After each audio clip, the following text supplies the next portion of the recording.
Bismillahirrahmanirrahim. Değerli basın mensupları ve kıymetli vatandaşlarımız, sizleri sevgi, saygıyla selamlıyorum. Normalde her yıl 14-20 Ekim tarihleri arasında Gençlik Haftası etkinliklerini düzenliyoruz. Bu basın toplantısını da aslında bu vesileyle randevu almıştık.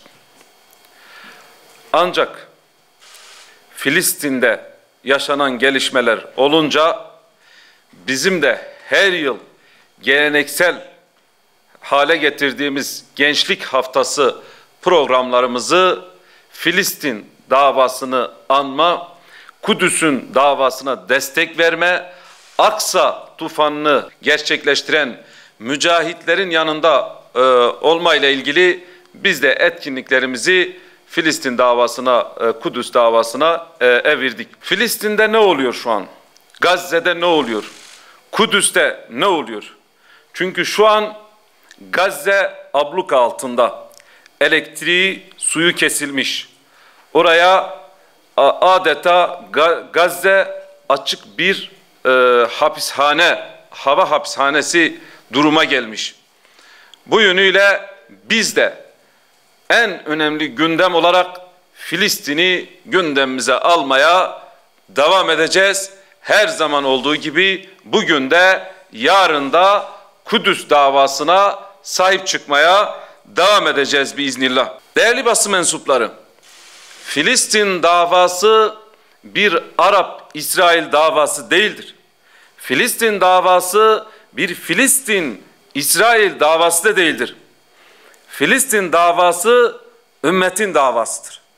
Kudüs'ün davası inançlı olan ve içinde vicdan ehli olan herkesin aslında davasıdır. Bir insanlık davasıdır.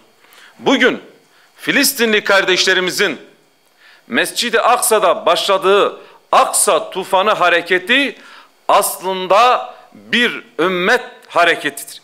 Yani hepimizin adına bugün orada mücadele ediyorlar. Çünkü Siyonist terör şebekesi İsrail orada katliamlar yapıyor. Havadan, karadan, denizden soykırımlar gerçekleştiriyor.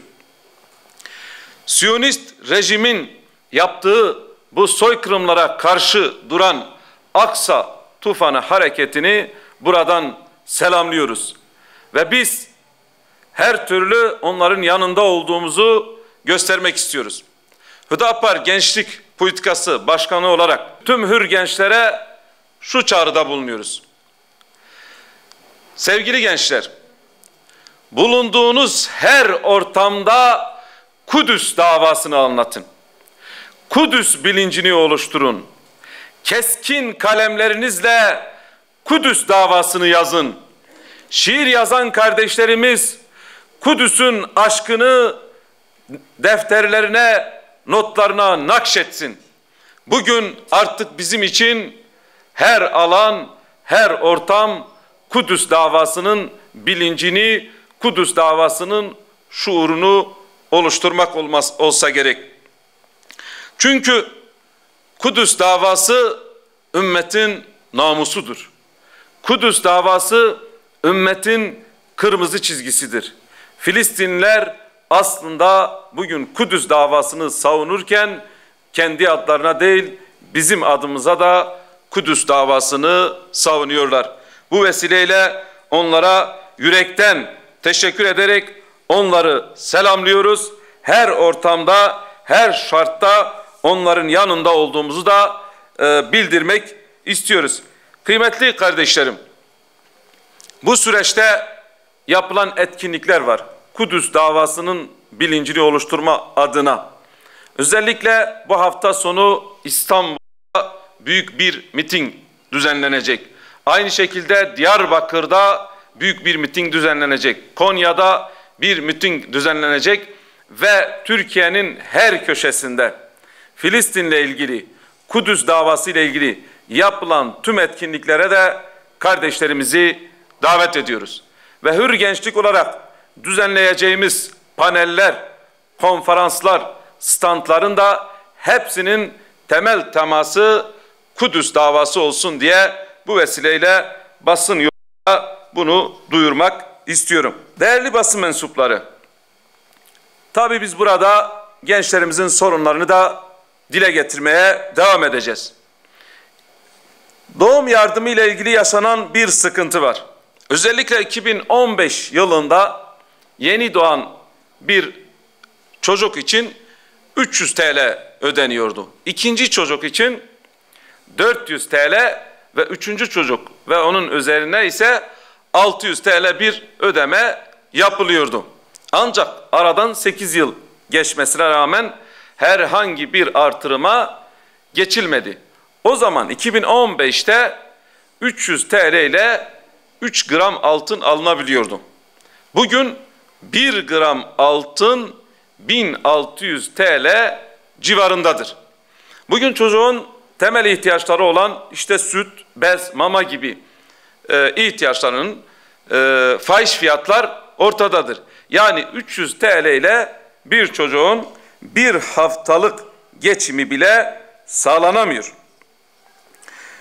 Günümüz ekonomik şartları göz önünde bulundurarak diyoruz ki ilk doğan çocuk için 3.000, ikinci çocuk için 4.000 ve üçüncü çocuk ve onun üzeri için de 6.000 olacak şekilde bir doğum yardımı yapılmalıdır.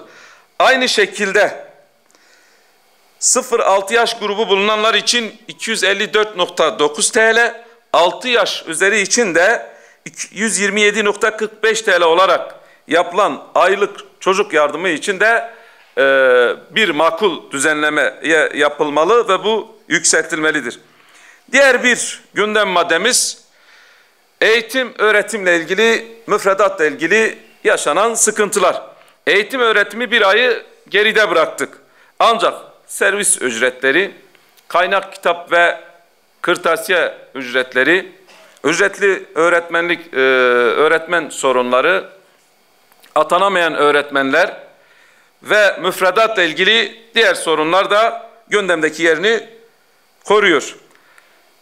Ahlaklı ve nitelikli insan yetiştirmede mevcut eğitim sistemi bir başarısızlığı olarak öğrencilerin saldırgan, söz dinlemeyen, kural tanımaz ve saygısız davranışlarıyla her geçen gün daha da artmaktadır.